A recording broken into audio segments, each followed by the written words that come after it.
오늘 우리가 함께 읽은 골로새서 1장 13절과 14절 말씀을 중심으로 죄들을 용서하는 피에 대해서 함께 생각하고자 합니다. 사람은 누구나 용서를 필요로 합니다. 왜 용서를 필요로 합니까? 잘못을 저지르기 때문입니다. 죄를 짓고 잘못을 저지르기 때문에 그 죄와 허물을 해결하기 위해서 용서가 필요합니다. 여기 앉아 계시는 분들 가운데에서 어린 시절에 실수나 잘못을 해서 선생님이나 부모님에게 혼난 경험들이 아마 적어도 한두 번 이상은 다 있으신 것으로 알고 있습니다. 바르고 착하게 살아왔다고 하지만 거짓말을 했다든지 형제 자매 간에 서로 다투었다든지 혹은 아버지 어머니가 장만해준 어떤 물건을 잃어버렸다라든지 혹은 부모님의 말씀을 듣지 않고 불순종했다든지 그렇게 해서 잘못을 저지른 그런 경험들이 있을 겁니다. 만약에 우리가 부모님께 잘못했다 그러면은 부모님하고 해결을 해야 됩니다. 부모님으로부터 책망을 듣고 혹은 매를 맞아야 됩니다. 그래서 그 앞에서 우리가 잘못을 인정하고 처벌을 받으면은 처벌을 달게 받아들이면 용서를 받을 수가 있습니다.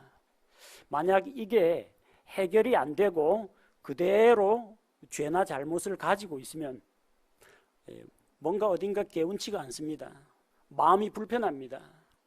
이걸 털어놓고 잘못을 고백해가지고 매를 맞든지 용서를 받든지 빨리 이게 해결이 돼야 되는데 해결되지 않은 상태로 자기의 죄와 허물이 발각되지 않은 상태로 껴안고 있을 때는 언제나 불안합니다. 어느 날 갑자기 내 실수나 잘못을 알고 요놈! 하고 부모님이나 선생님이 잡아다가 야단을 칠까봐 또 그 용서받기까지는 마음속에 계속해서 양심에 찔리니까 죄책감에 시달려야 됩니다. 그러다가 죄 문제를 용서받으면 얼마나 기쁜지 모릅니다. 한 번씩 그런 죄 지어본 경험, 실수나 잘못을 한 경험, 거기다 용서받은 경험도 다 있으신 줄로 압니다. 용서받기 전까지는 가족 가운데에서 같이 먹고 자고 생활을 하지만 마음이 편하지가 않습니다. 분위기가 어색합니다. 괜히 아버지 눈만 봐도 혹시나 찔끔해가지고 알아차리셨나? 들켰나? 그런 것 때문에 뜨끔합니다. 먼저 말을 꺼내기도 부담스럽습니다. 또 죄나 잘못이 발견됐는데 자기가 반성하지 않고 부모님에게 등을 돌렸을 때 부모님하고의 관계가 서먹서먹해지기 쉽습니다. 그러다가 용서를 받으면 조마조마하고 불안하던 그런 마음이 이제는 말끔히 해소가 됩니다. 마음속에 용서받았다는 기쁨과 평안이 넘쳐나게 됩니다. 어린 시절에 우리가 부모님께 잘못을 해봤자 얼마나 하겠습니까? 억대 금전사고를 일으킬 일도 없고 집에 그럴 만한 돈도 없고 또 내가 잘못을 저지른다고 해봤자 누구를 죽인다거나 훔친다거나 이런 일은 없습니다. 대부분 사소한 잘못들입니다. 가정에서 일어난 잘못 말고 세상 법정에 서 있는 죄인들을 한번 생각해 보시기 바랍니다. 죄를 지었습니다. 죄 안 지은 것으로 할 수는 없습니다. 이미 지었는데 죄를 안 지은 걸로 하거나 아니면은 그 죄를 이미 지은 죄를 없이 할 수는 없습니다. 일단 죄는 지었다 하면은 어쨌든 그 다음 순서는 수사 과정에서 죄가 드러나고 그 다음에 고소 고발이 되어가지고 법정에 서게 되고 재판을 받고 형량을 온도받게 됩니다. 그래서 죄에 대해서 자기가 죄인인 건 알고 있는데 재판장 앞에 나아가서 재판을 받기까지 조마조마합니다. 그 처벌받을 것만 탁 생각하고 있다가 갑자기 무죄 선고가 났다. 형벌이 면제가 됐다. 죄를 안 지었다는 이야기가 아니라 죄를 지었는데 용서를 받고 형벌이 면제가 되었다. 그렇게 될 때 법정에 서 있는 그 피고의 마음은 또 얼마나 기쁘겠습니까? 마음속에 감사가 넘칩니다. 안도감이 찾아옵니다. 이제 다시는 죄 짓지 말아야 되겠다는 그런 각오까지, 막 착하게 살고자 하는 그런 마음까지 생깁니다. 법정에서 재판장으로부터 한번 용서를 받으면 이제 앞으로 그 어느 누구도 그 사람을 정죄할 수가 없습니다. 우리나라 법에서는 일사부재리의 원칙이 있습니다. 일사부재리라는 것은 하나의 사건에 대해서 2번 이상 재판받지 않는다는 것을 말합니다. 그만큼 재판장이 한번 판결을 내리면 그것이 유효하다는 것을 이야기합니다. 죄 용서를 받는데 이제 다시는 이 죄에 대해서 누군가가 나를 고소고발하거나 정죄할 수 없다는 것, 죄의 문제가 지나갔습니다. 얼마나 고맙겠습니까? 자, 그러나 이제 또다시 입장을 바꿔서 이제 가정에서 지연제 세상 법정에서 재판받는 것을 떠나서 하나님의 공의로운 심판석 앞에서 재판을 받는다고 생각해 봅시다. 이것은 간단히 감옥에서 몇 년 살고 나오는 정도가 아니라 큰 죄건 작은 죄건 죄가 있으면 다 죄인입니다. 죄의 삭은 영원한 멸망의 형벌입니다. 사망입니다. 꺼지지 않는 불호수 속에 던져져서 영원한 시간을 거기에서 보내야 하는 겁니다. 얼마나 숨막히는 시간입니까? 과연 하나님의 심판석에서 내가 무사히 죄 용서받고 넘어갈 수 있을까? 아니면 유죄가 확정되어서 꺼지지 않는 불 속에 던져질 것인가? 세상 모든 사람에게 정말로 중요한 관심사라고 할 수가 있습니다.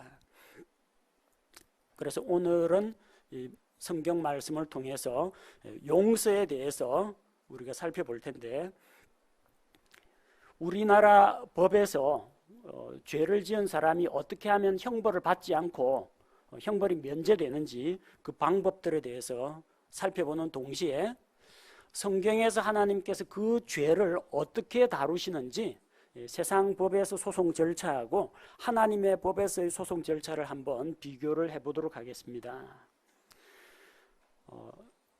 이 세상에 있는 사람들 가운데에는 죄를 지었지만 법정에까지 서지 않는 죄인들이 많습니다. 우리가 보통 죄라고 이야기하면 오늘 우리 어린이들이 암송한 것처럼 뭐 살인, 간음, 도둑질, 뭐 불효 뭐 이런 것들을 죄라고 이야기하죠. 그 죄들 가운데에서 정말로 사회의 안정과 질서를 해치는 그런 죄들은 법정에서 심판을 받습니다. 그러나 내가 좀 게으름을 피웠다, 아니면 조금 내가 안 좋은 뭐 버릇이 있다, 이런 것들에 대해서는 세상 법정에까지 가지는 않습니다.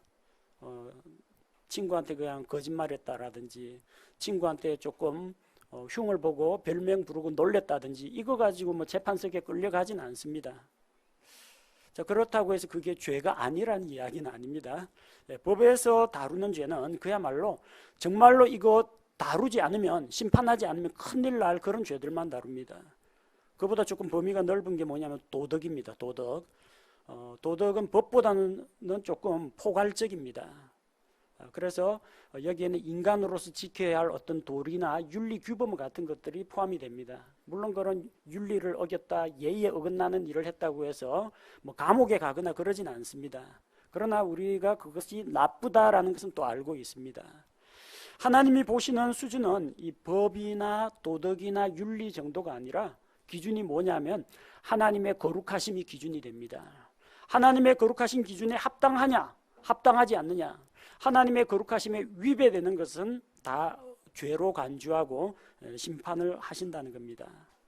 그래서 이 세상의 법하고 하나님의 법에는 이런 좀 차이가 있습니다. 죄를 지었는데 형벌을 받지 않는다. 어떤 경우가 있냐면 죄는 지었는데 재판까지 가지 않는 경우가 있습니다. 어떤 경우에 죄를 짓고도 재판에서 형벌을 받지 않느냐. 죄는 지었는데 범죄 사실이 발각되지 않으면 그렇습니다. 죄는 지었는데 체포되지 않으면 재판석에 갈 일이 없죠. 옛날에는 이런 사건들이 종종 있었습니다. 미해결 사건, 미제 사건. 분명히 살인 사건은 일어났는데 누가 죽였는지 알 수가 없어요. 과학적인 수사 기법 같은 것들이 발달하기 이전에는 심증은 가는데 물증이 없어가지고 죄인을 벌 주지 못하는 그런 일들이 있었습니다. 뭐 지금도 범죄는 저질렀지만 들키지 않으면은 벌은 안 받습니다. 근데 대부분 요즘은 과학 수사 기법이 발달해서 웬만한 범죄자들은 다 잡힙니다. 뭐 현장에 굳이 뭐 핏자국이 아니라 머리카락이 떨어져 있어도, 아니면 자기 어떤 침이나 배설물이 거기에 남아 있어도 유전자 검사해가지고 추적을 합니다.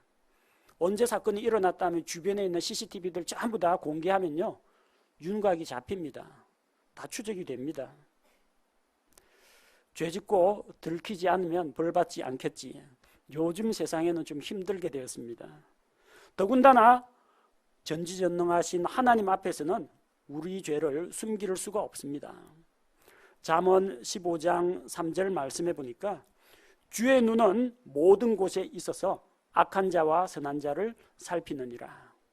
요즘에는 골목골목마다 방범용 뭐 CCTV도 있고, 주변에 주차해 있는 차 안에서도 거기서 블랙박스가 다 지나가는 사람들 다 녹화하고 있습니다. 근데 하나님께서는 언제 어디서나 사람들의 말과 행실을 감찰하고 계신다는 겁니다. 죄 짓고 안 들키겠지, 안 들키면 벌 안 받겠지, 이런 안일한 생각은 버려야 됩니다. 하나님의 눈앞에서 피할 수 있는 자는 아무도 없다는 겁니다. 두 번째, 죄는 지었는데, 범죄 사실이 발각이 되었는데, 체포가 되었는데 공소시효를 넘긴 경우가 있습니다. 공소시효라는 게 뭐냐면은 죄를 짓고 나면은 그 사건이 이제 법에서 다루어진 그 시점부터 시작해가지고 몇 년 이내에 만약에 해결이 되지 않으면은 거기에 대해서 공소를 할 수 없도록 한 겁니다. 이게 만약 평생 따라다닌다고 하면요, 평생 동안 법에 의해서 쫓겨다니는 신세가 돼야 합니다. 그래서 어떤 것들은 5년, 어떤 것들은 10년, 20년 시효를 둡니다.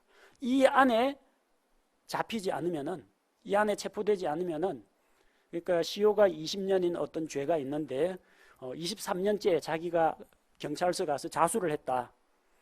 죄를 지은 것도 사실이고 당사자가 범인인 것도 입증이 되었지만 시효가 지났기 때문에 처벌을 못합니다.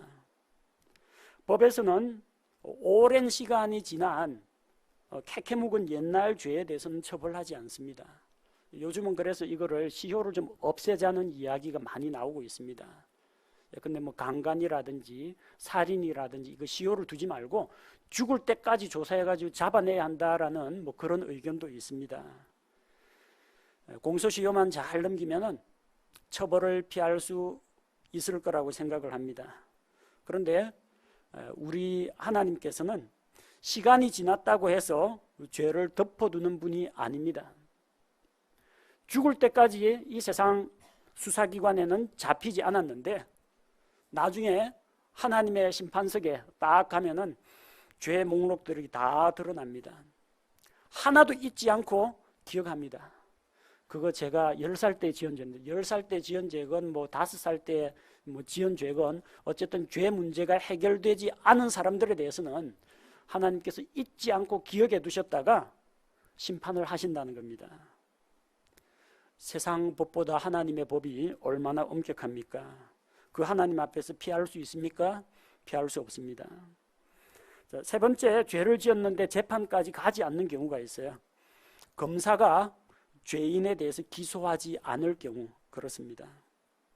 우리 사법 절차에서는 그 사람을 소를 제기해서 재판석에 세우는 것은 검찰만 할 수가 있습니다.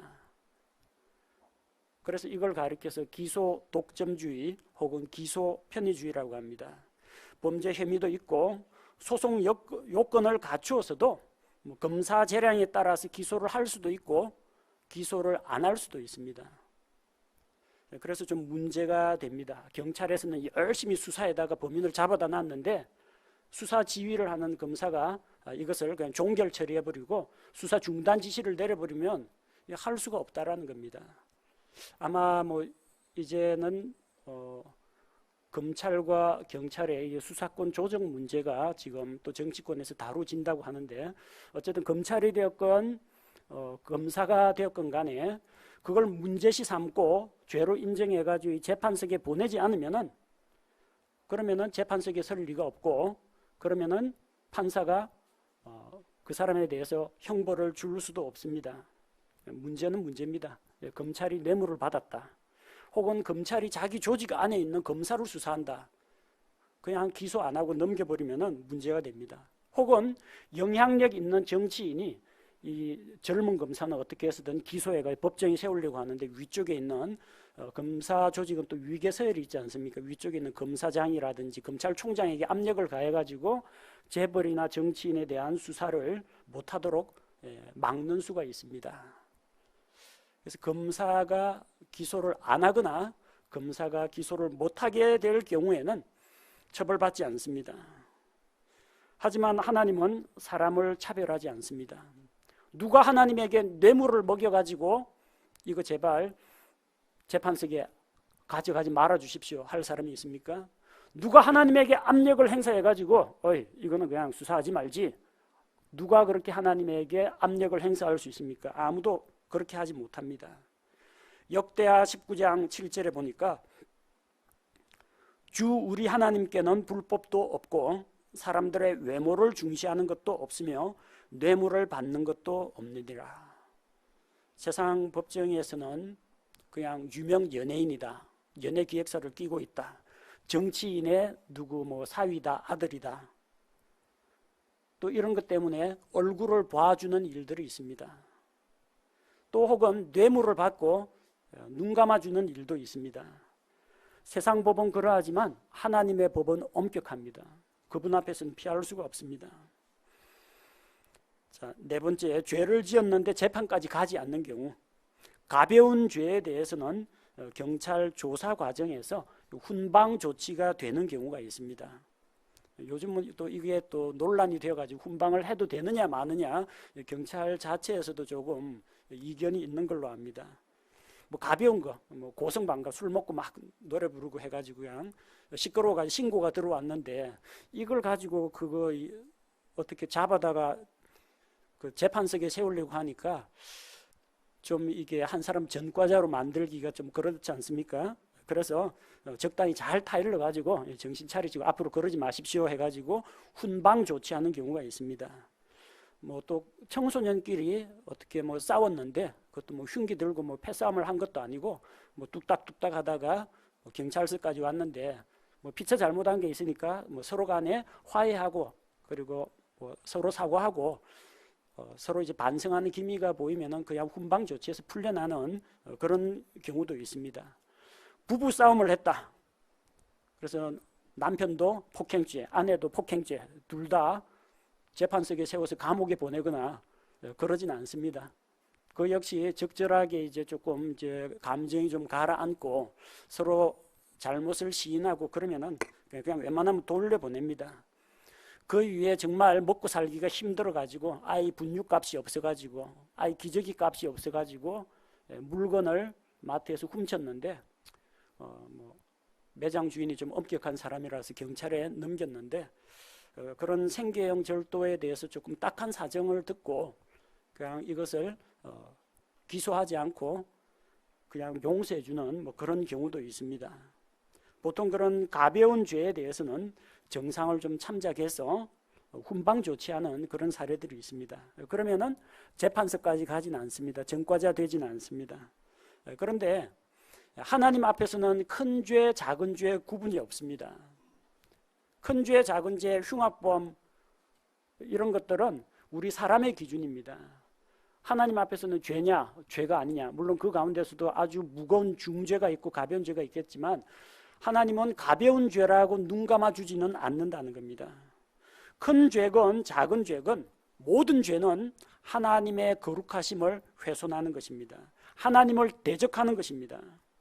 그래서 율법 가운데 10계명 10가지 계명 가운데 하나라도 어기면, 혹은 10계명은 다 지켰는데 구약 성경에 기록되어 있는 613가지나 되는 수많은 그런 하나님의 명령, 하라는 명령, 하지 말라는 명령 가운데 하나라도 어기면은 율법 전체를 어긴 거하고 똑같다라는 겁니다.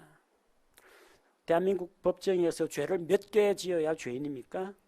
한 개만 지어도 전과자 됩니다. 하나만 지어도 예비군 훈련 불참이라든지 뭐 폭행 사건이라든지 그런 거 하나만 있어도 어쨌든 전과자 됩니다. 하나님 앞에서 마찬가지입니다. 큰 죄건 작은 죄건 죄가 있으면 다 죄인입니다. 야고보서 2장 10절에서 온 율법을 지키다가 한 조목이라도 어기면 모든 것에 대해서 유죄라고 했습니다. 하나님이 보시는 기준은 이렇습니다. 그러니까 내가 죄를 지었는데 재판석에 안 끌려간다. 세상 법정에서는 그런 가능한 사례들이 몇 가지 있습니다만 하나님의 법정에서는 그런 게 없습니다. 죄 지으면은 전부 다 하나님의 공의로운 심판을 받아야 합니다. 두 번째가 있습니다. 죄를 지어서 재판서까지 왔는데 재판에서 형벌을 받지 않는 걸로 결론이 나는 때가 있습니다. 세상 법정에도 이런 일들이 있습니다. 일단 고소 고발이 이루어져 가지고 재판을 받으러 갔는데 피해자가 가해자를 용서하고 처벌을 원하지 않는다. 그러면 벌을 주지 않는 경우가 있습니다. 몇 가지 죄에 대해서 그렇습니다. 그 중에 하나가 친고죄입니다. 친고죄. 당사자가 직접 고소 고발을 해야만, 다른 사람이 신고해 갖고는 소용이 없고 그 피해를 입은 당사자가 직접 고소 고발을 해야만 처벌을 할 수 있는 경우입니다. 모욕죄라든지 비밀침해죄는 친고죄입니다. 당사자가 그냥 뭐 당하고 기분 나쁘지만 참겠다. 용서할게. 그러면은 법에서는 그 사람을 처벌할 권리가 없습니다. 두 번째는 반의사불벌죄라는 것이 있습니다. 오늘 법 이야기를 많이 하네요. 반의사불벌죄라는 말은 피해자의 의사와 반대되게 처벌을 할 수는 없다라는 겁니다.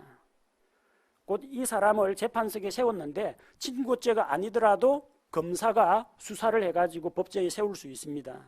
어떤 죄냐? 폭행죄, 협박죄, 과실치상, 명예훼손 이런 죄에 대해서는 검찰에서 먼저 수사를 해가지고 법정에 세울 수는 있습니다. 그런데 그 당사자인 피해자가 나는 그런 피해를 입었지만 처벌을 원치 않습니다 라고 하면은 기소되더라도 피해자가 처벌을 원치 않는다 하면은 공소가 기각되고 재판은 끝나버립니다. 반의사불벌죄입니다. 몇 가지 죄가 그렇습니다. 왜 이런 일들이 분명히 법정에 섰는데 재판이 그냥 끝나버리고 그 사람을 처벌을 못하느냐? 우리나라 법에서는요, 죄인이 누구에게 죄를 짓는다 생각하냐면은 피해자에게, 가해자가 피해자에게 죄를 짓는다 생각합니다. 혹은 한 개인이 사회 질서에 대항해서 국가에 대해서 죄를 짓는다고 생각을 합니다. 그렇기 때문에 거기에 대해서 피해를 입은 당사자가 용서하겠다 그러면은 용서가 되는 겁니다. 세상 법에는 그렇습니다.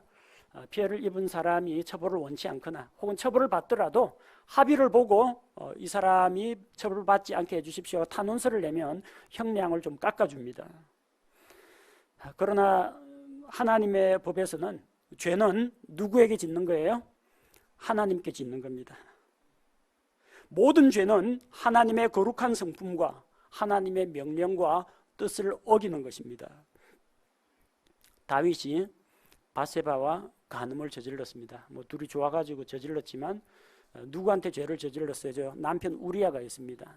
그럼 우리아가 다윗 왕, 내 또 직속 상관인데 또 어쩔 할 수도 없고 그냥 뭐 넘어갑시다. 우리아가 용서한다고 이게 넘어가지느냐? 안 됩니다. 우리아는 용서했는데 거룩하시고 공의로우신 하나님께서 용서를 안 하십니다. 죄에 대한 대가를 치를 때까지는. 다윗이 그래서 뭐라고 고백합니까? 내가 밧세바에게, 내가 우리아에게 못할 짓을 했네. 그렇게 회개하지 않습니다. 시편 51편 4절에 보면 내가 주께만, 오직 주께만 죄를 짓고 내가 하나님의 거룩하심을 손상시켰다는 겁니다. 내가 하나님의 명령과 하나님의 말씀, 하나님의 뜻을 어겼다는 겁니다. 그게 죄라는 겁니다. 하나님께 죄를 지었죠. 그럼 누구한테 용서받아야 됩니까? 하나님께 용서받아야 됩니다. 피해자하고 합의한다고 이 문제가 해결되지 않습니다. 국가기관에 가서 이게 뭐 공탁금 납부하고 벌금 납부하고 어떻게 해가지고 이게 무마할 수 있는 문제가 아닙니다. 죄를 하나님께 지었기 때문에 하나님이 용서해야 용서받을 수가 있는 겁니다. 죄를 지어가지고 재판석에 가게 되었는데도 판사가, 재판관이 형벌을 내리지 않는 경우가 있습니다. 재판관이 주변 정상을 살펴보고 그 사람에게 무죄를 선고하는 경우가 있습니다. 죄를 안 지었다는 게 아니라 죄는 이미 지었고 그 결과와 피해는 나타났는데 재판장이 그것을 무죄라고 선언하는 경우가 있습니다. 고의적이었느냐, 고의적이 아니었느냐, 또 그가 어떤 약물이나 술에 취해가지고 제정신이 아닌 상태에서 저질렀을 경우에, 혹은 상대방이 나를 죽이려고 하는데 격투하다가 상대방을 때려가지고 급소를 때려서 상대방이 죽었을 경우에 정당방위로 인정이 됩니다. 사람을 안 죽였다는 이야기가 아닙니다. 내가 창밖으로 뭔가를 집어던졌는데 누가 맞아가지고 다쳤습니다. 내가 어떤 살해라든지 상처를 입힐 고의가 있었던 건 아닌데 정말 실수로 뭔가 잘못 떨어뜨린 게 그 사람을 다치게 만들었습니다. 자, 이런 경우에는 재판장이 범죄의 고의가 없다, 그래서 무죄를 선고합니다. 율법에서는 모르고 행한 것도 죄라고 합니다. 레위기 읽어보십시오. 범법 업무를 드릴 때 부지 중에, 알지 못하는 중에 죄를 지었다가 나중에 그것이 죄로 드러나거든 어떻게 해요? 그는 죄 헌물, 범법 업무를 가지고 하나님 앞에 나와야 됩니다. 모르고 행한 죄도 죄는 죄입니다. 또 적극적으로 선을 행하지 않은 것도 죄로 간주합니다. 누가 지금 뛰어내려가지고 다리에서 뛰어내려가지고 자살을 하려고 하는데 괜히 또 이거 가서 말리다가 그 사람 상처가 났다거나 실수로 그 사람을 떨어뜨렸다거나 또 이 사람이 나를 만졌다고 또 뭐 미투 운동도 뭐 고백하고 그 사람들 사회적으로 이제 고소 고발이 이루어질까봐 죽겠다고 뛰어내리는 데가 못 본 척하고 방관하고 그냥 사진만 찍고 이러면요 자살 방조죄가 됩니다. 구조의 의무가 있습니다. 어린아이가 버려져 있는데 그 어린아이를 발견했으면 돌보아가지고 경찰이나 어떤 구호시설에 데려다 줘야 되는데 못 본 척 해가지고 지나가 버리면요 적극적으로 선을 행하지 않은 그 죄에 대해서 어쨌든 심판을 받아야 됩니다. 모르고 행한 죄, 적극적으로 선을 행하지 않는 것도 죄로 간주합니다. 보통은 사람들이 이 죄를 지으면요 갑자기 환자가 됩니다. 그래서 자기가 분노 조절 장애가 있다, 내가 갑질하고 이 폭력을 행사하고 욕설을 한 것은 사실인데 내가 이 정신적으로 문제가 있다, 스스로 정신병자라고 자인하는 겁니다. 그렇게 해가지고 이 사람이 정신병자입니다. 재판장에게 그게 올라가면은 어쨌든 그 갑질하고 폭행을 하고 욕설을 한 거는 사실인데 재판장은 무죄를 선고할 수가 있다는 겁니다. 혹은 술 먹고 제정신이 아니었다 하면 우리나라는 술에 대해서 좀 관대합니다. 술 먹고 했으면 더욱더 가중처벌을 해야 되는데 술 먹고 했다고 하면 용서해주는, 왜 제정신이 아니고 판단력이 좀 저하됐다, 그렇게 해서 벗어나는 방법들이 또 있습니다. 자, 그러나 하나님 앞에서는 그게 통하지 않는다는 거죠. 하나님께서는 그 나타난 결과만 보는 것이 아니라 그 사람의 마음 중심, 태도, 동기, 주변 환경 모든 것을 다 보고 계십니다.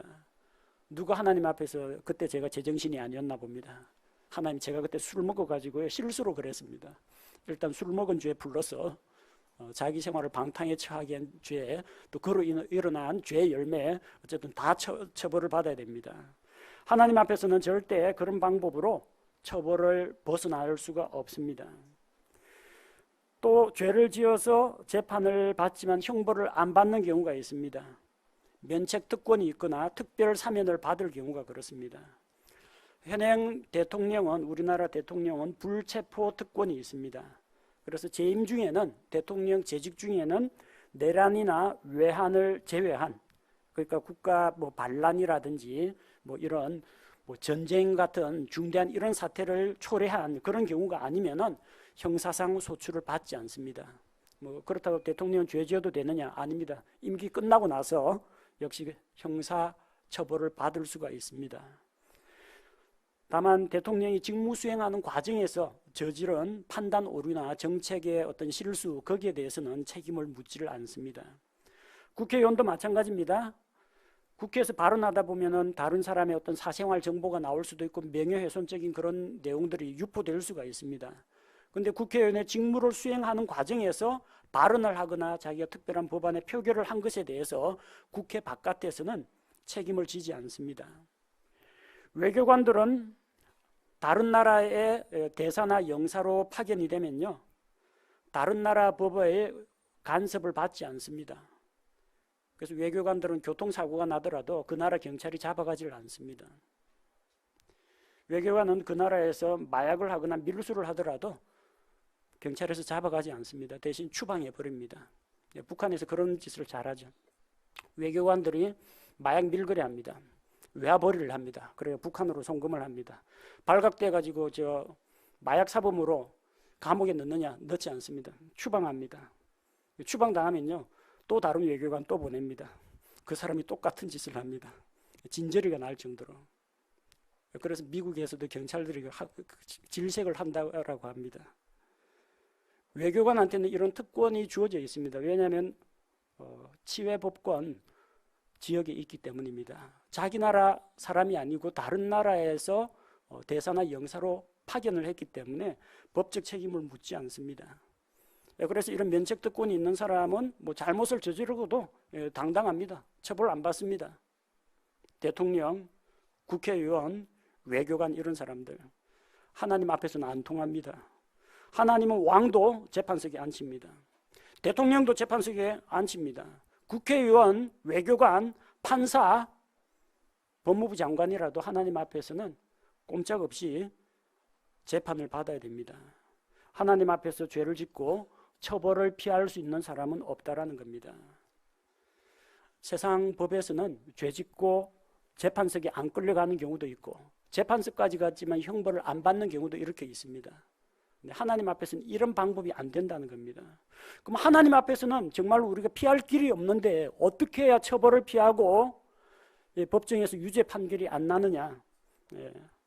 의로우신 하나님께서는 죄를 눈 감아주지 않습니다. 또 무조건 죄져도 괜찮다, 무조건 죄를 용서하는 일도 없습니다. 반드시 죄에 대해서는 대가를 요구하십니다. 대가를 치러야 됩니다. 뭘로 치러야 됩니까? 내가 잘못한 것만큼 하루에 한 가지씩 착한 일을 하겠습니다. 앞으로는 착하고 바르게 살겠습니다. 도덕적으로 순결하고 거룩하게 살겠습니다. 이걸로는 죄 용서 받지 못합니다. 종교의식을 행하겠습니다. 교회 계단 올라가는 것을 내 무릎팍으로 기어서 올라가겠습니다. 금식을 하면서 내 몸을 혹사시키겠습니다. 이런 걸로도 하나님 앞에서 죄 용서나 죄 탕감을 받을 수는 없습니다. 죄의 삭스는 사망이기 때문에 죄 문제를 해결하려면 죄가 없는 생명, 그 생명을 바쳐야 합니다. 육체의 생명은 피에 있기 때문에 생명의 피를 드려야 됩니다. 성경을 살펴보십시오. 거저 용서받았다, 거저 용서받았다, 값없이 은혜로 용서받았다는 고백은 있지만 그 값없이 용서받는 은혜의 이면에는 뭐가 있습니까? 항상 피가 있다는 겁니다. 죄 없는 피, 혹은 자기 죄의 죄값을 치르는 피가 있어야만 그 죄에 대해서 사건이 종료가 됩니다. 첫 사람 아담과 이브가 에덴 동산에서 하나님께 죄를 지었습니다. 하나님께서 그들을 용서하고 받아주셨습니다. 무엇이 전제되어 있습니까? 죄 없는 짐승이 피를 흘리면서 그들의 죄를 대신해서 죽어야 했습니다. 짐승을 잡아서 피를 흘려 그들의 죄를 위해 뿌리고 하나님께서 그 짐승의 가죽을 벗겨가지고 아담과 이브에게 가죽옷을 입혀주신 것입니다. 가죽옷이 거저 나오지 않습니다. 짐승이 피를 흘리고 죽어야 가죽옷이 나옵니다. 우리 죄의 용서가 거저 나오지 않습니다. 예수 그리스도께서 십자가에서 나 대신 피를 흘리고 대신 죽어야 그 피로 말미암아 내가 예수 그리스도의 의를 옷 입을 수 있는 것입니다. 레위기의 율법에 기록된 죄 헌물 제도를 보십시오. 자기 죄를 깨달으면 죄 헌물을 가지고 하나님 앞에 나와야 합니다. 가져와서 자기의 모든 죄를 짐승의 머리에 손을 얹고 안수해서 죄를 전가합니다. 그래서 죄 헌물, 범법 헌물에 죄가 전가가 되고 나면은 그 짐승을 잡아서 그 피를 제단 아래에 쏟습니다. 그걸로 끝이 아닙니다. 희생헌물을 제단 위에 올려놓고 각을 뜹니다. 살점을 발라냅니다. 그래서 그것들을 숯불에 태워서 재가 될 때까지 태웁니다. 꺼지지 않는 지옥불처럼 이스라엘의 제단의 숯불은 꺼뜨리지 않았습니다. 계속 타고 있었습니다. 사람이 죄를 지으면 단순히 몸이 죽는 정도가 아니라 꺼지지 않는 지옥불 속에서 영원토록 고통을 당합니다. 짐승 희생물은 제단 위에서 재가 되면 더 이상 탈 게 없으면 타지 않습니다. 재 끌고다가 진영 바깥에다 버리면 그만입니다. 그러나 사람의 영과 혼은 영원합니다. 나중에 지옥에 구원받지 못한 혼들은 지옥에 들어가서 영원한 시간 동안 꺼지지 않는 불로 고통을 당하면서 형벌을 받아야 합니다. 죽고자 하나 죽을 수도 없습니다. 영원한 형벌이기 때문입니다. 바로 우리를 대신해서 예수 그리스도께서 자신의 생명의 피로 우리의 죄값을 대신 지불해 주셨기 때문에 한번 번제헌물, 죄헌물, 범법헌물 드리면 죄가 되어버리는 그런 짐승과는 달리 십자가에서 피 흘리고 죽으시고 장사되신 그 예수님께서는 사흘 만에 다시 부활하셨습니다. 그래서 자기 피를 가지고 하나님의 왕좌에 올라가셔서 그분의 공의로운 재판석 앞에 그 피로 우리 죄값을 치르셨습니다. 그 피는 영원히 살아있습니다. 희생헌물로 드린 예수 그리스도도 하나님의 왕좌 오른편에서 영원토록 살아계시며 우리를 위해 대제사장으로서 하나님 앞에 호소하고 계십니다. 오로지 예수 그리스도의 피만이 죄를 용서할 수가 있습니다. 사울은 기브온 사람들을 죽였습니다. 이스라엘이 가나안을 정복할 때 기브온 사람들이 자기들은 먼 나라에서 온 사신들이라고 이야기하고 그들을 속여가지고 이스라엘과 화평조약을 맺었습니다. 그들이 거짓말한 건 사실이지만 어쨌든 하나님 앞에서 기브온 사람들을 죽이지 않겠다고 언약을 맺었습니다. 그런데 이 민족주의자 사울이 이스라엘 가운데 왜 기브온 사람들, 이방 민족이 섞여 있느냐, 그래서 기브온 사람 말살 정책을 펼쳤습니다. 사울이 기브온 사람들을 죽이고 그로 인해서 이스라엘에 3년 동안 기근이 찾아왔습니다. 그래서 다윗이 기브온 사람들에게 찾아가서 이야기합니다. 너희에게 무엇을 해줘야 이 땅을 위해 기도하고 용서를 하겠느냐. 그러자 그들이 요구합니다. 사람을 죽이는 권한은 우리에게는 없지만 그 우리를 이스라엘 안에서 거하지 못하게 한 사울의 아들들 7명을 나무에 매달아 죽이면은 자기들이 화해하고 용서하겠다는 겁니다. 사울의 아들 7명을 나무에 매달아 죽이니까 이스라엘에게 내린 그 재앙이 거두어졌습니다. 민수기 35장 33절 말씀을 보면 피가 흘려진 땅은 그 피를 흘리게 한 자의 피로 말미암지 않고서는 그 피로부터 깨끗하게 될 수 없다고 했습니다. 누가 죄를 지었으면 그 죄를 지은 죄인을 잡아다가 벌 주고 그 피를 흘리기까지는 죄 문제는 해결이 되지 않는다는 겁니다. 사울의 경우에는 그 사울의 아들들의 생명의 피가 뿌려졌습니다.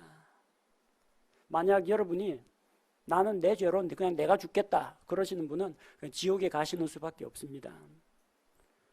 생명은 자기에게 하나밖에 없습니다.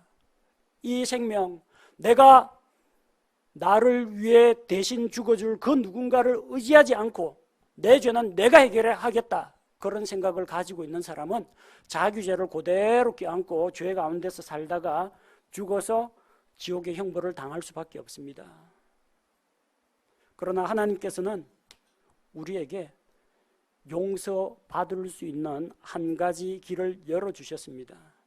이 세상에 있는 모든 사람들이 나는 내 죄 때문에 죽겠다. 아니 해결 방법이 없지 않느냐. 지금까지 살펴봤지만 세상 법에서는 도망갈 구멍이라도 있지 하나님의 의로우신 심판 앞에서 누가 피할 수 있겠느냐. 우리는 꼼짝없이 죽었다. 그래서 모두 다 자포자기하고 죄 지었으니까 날 죽이세요. 지구상에 살아남을 사람은 아무도 없습니다. 인류 멸종당합니다. 하나님께서는 공의로운 재판장이지만 또 한편으로는 사랑과 긍휼을 베푸시는 하나님이십니다.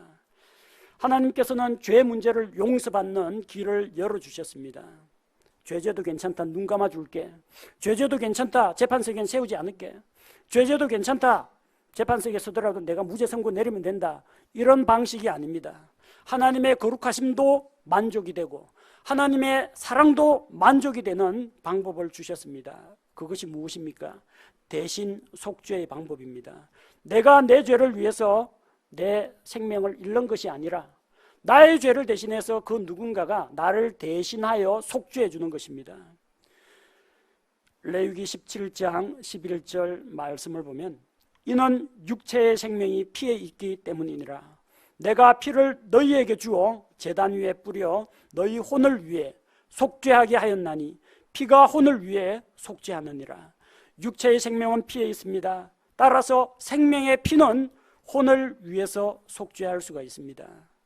만약 피 흘림이 없다면 죄들의 사면도 없습니다. 히브리서 9장 22절 말씀에 율법에 따라 거의 모든 것이 피로서 깨끗하게 되나니 피 흘림이 없은즉 사면이 없느니라. 구약시대에는 짐승의 피를 흘리지 않고서는 죄 용서 받을 길이 없었습니다. 신약시대에는 십자가에서 나를 대신하여 피 흘려주신 예수 그리스도의 피를 믿는 믿음이 없으면 죄 용서는 없다는 것입니다.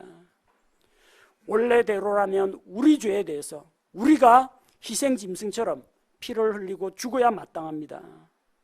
하나님께서는 우리의 모든 죄를 십자가에 달리신 예수 그리스도에게 전가하고 자기 아들 예수 그리스도를 심판하셨습니다.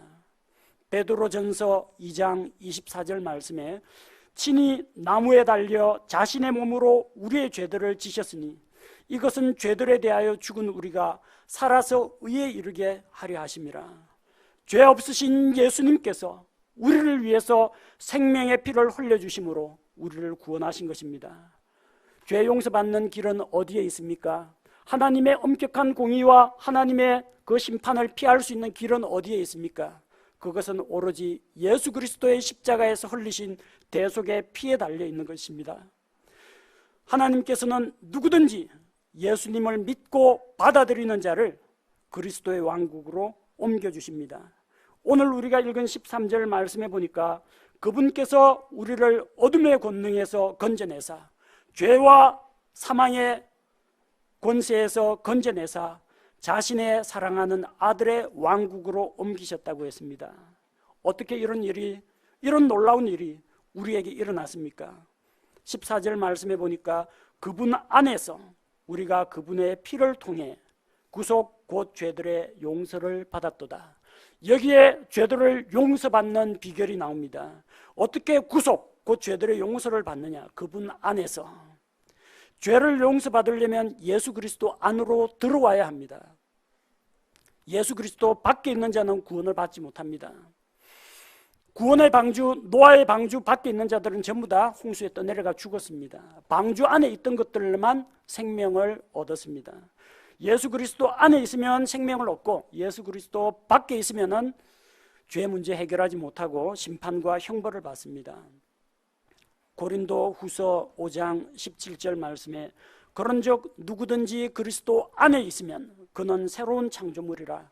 옛 것들은 지나갔으니 보라 모든 것이 새롭게 되었도다.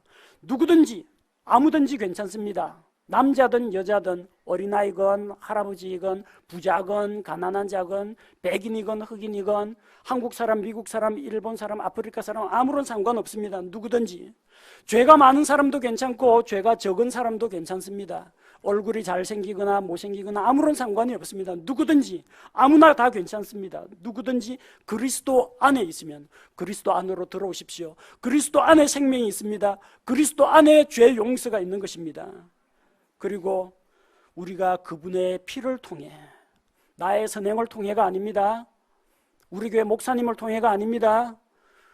내가 종교의식을 통해서가 아닙니다. 나의 결단과 헌신을 통해서가 아닙니다. 나의 고행과 도덕 수양을 통해서가 아닙니다. 그분의 피를 통해, 그분 안에서 그분의 피를 통해, 예수 그리스도의 피를 통하지 않고는 죄 용서가 없습니다. 피 흘림이 없으면 죄들의 사면이 없습니다.